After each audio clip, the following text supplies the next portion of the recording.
Türkmenistanyň prezidenti Gurbanuly Berdimuhammedow ýurdun körpelerini 1-nji iýunda bellenilýän çağılary goramaň halkara güni bilen gutlap, olaryň rahat, sagdyn, şadyan durmuşda ýaşamagyna hemme taraplaýyn we sadlaşykly ösmegine gönükdirilen milli maksatnamalaryň hemde giň-gerimli toplumlaryň özgertmeleriň üstünlükli durmuşa geçirilýändigini aýtdy. Şol bir wagtyň özüne Azatlyk radiosy bilen habarlaşan yerli synçylaryň we ýaşaýjylaryň ençemesi ýurdun owa yerlerindäki çağılara yeterlik derejede üns berilmeýändigine, olaryň tomusky din jalşylarynda işlemäge mejbur bolýandygyny habar berýärler. Berdimuhammedowyň 1-nji iýunda Türkmen Döwlet Habarlar Gullugynyň web saýtyna çap edilen gutlaw hatynda çağılaryň saglygyny, hukugyny goramak, olara ahlak, demokratik ýörelgeler esasynda bilim terbiýe bermek, zenanlaryň hemde çağılaryň bähwitlerini we hukuklaryny goramak ugrunda Birleşen Milletler Guramasynyň çağılar gaznasy bilen netijeli hyzmatdaşlyk edýäris diýilýär. Şeýle-de Türkmenistanda orta mektepleriň tamamlanmagy we bu halkara güni bilen utgaşdyrylyp, türkmen lideri Köpetdagyň serigin jülgelerinde, Gökderede, awada milli syýahatçylyk dolanda ýurdun welaýetlerindäki döwrewap çağılar sagaldyş merkezlerinde tomusky din jalş mögsümine badalga berilýändigini hem sözüniň üstüne goşdy.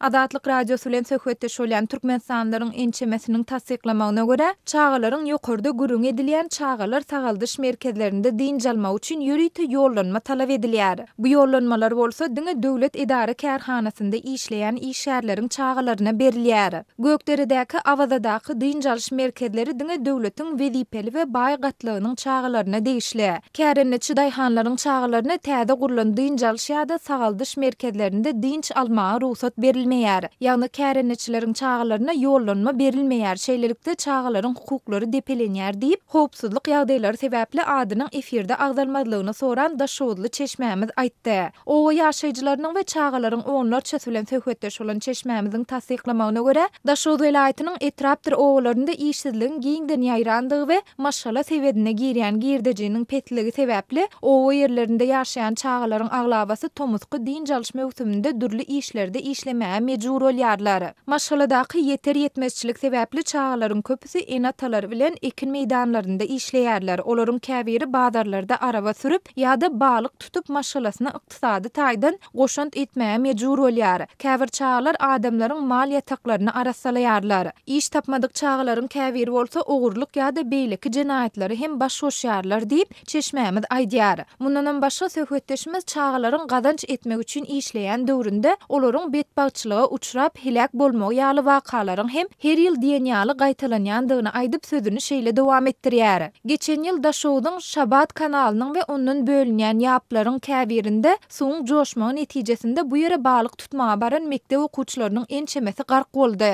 Şonda bir çağanyň jesedini asla tapmadylar. Edil şuňa meňdeş hadiseler ýylyň ýylyna gaýtalanýar. Şeýle-de geçen ýyl Daşowdyň bazarynda araba sürýän 9-njy klas okuwçysy arabaly köçeden geçip barýan mahaly onu maşyn kakyp öldürdi diýip Çeşmämiz sözüni jemledi. Türkmenistanyň resmi mediasynda ýurtda çağılaryň bagtyar durmuşda ýaşaýandygy we olaryň tomusky din jalş mögsüminde öz wagtyny boş geçirmediligi üçin ähli şertleriň döredilýändigi aýdylsa-da, ýokarda gürüň edilýän ýagdaýlar barada mesele gozulmaýar. Türkmenistan öz garaşdyrlygyna eýe bolan soň çağılaryň ýaşaýyşyny, goraglygyny we ösüşini üpçün etmek boýunça bütün dünýä jarnamasyna, Birleşen Milletler Guramasynyň çağanyň hukuklary hakyndaky konwensiýasyna, çağılaryň halkara derejede ogurlanmagynyň raýat jehetleri boýunça Gaga konwensiýasyna goşuldy. Resmi Aşgabat bu babatda öz üstüne alan borçnamalaryny ýerine ýetirmäge ören jogapkärçilikli çemeleşýändigini tasdiklaýar.